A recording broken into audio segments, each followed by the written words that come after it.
Kamp pengungsi Balata di timur Nablus tepi barat dilaporkan telah menjadi zona perang baru oleh Israel.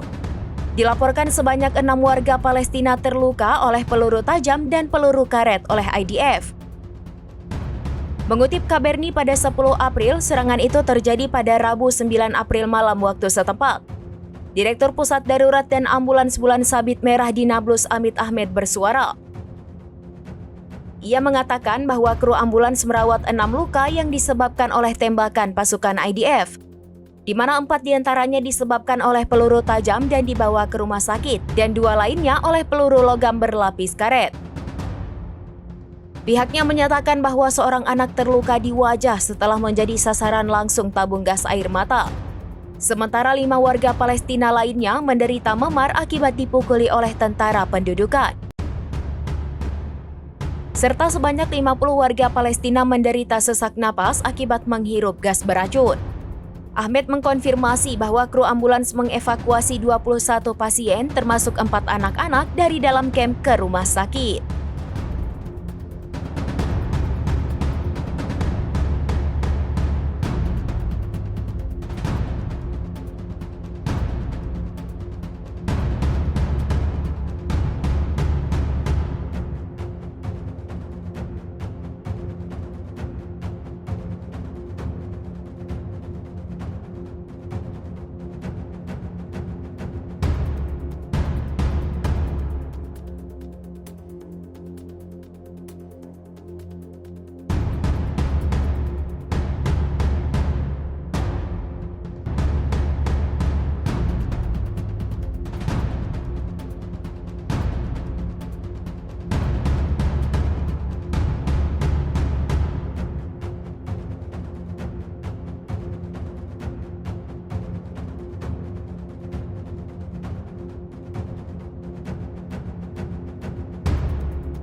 Download Tribun X sekarang, menghadirkan lokal menjadi Indonesia.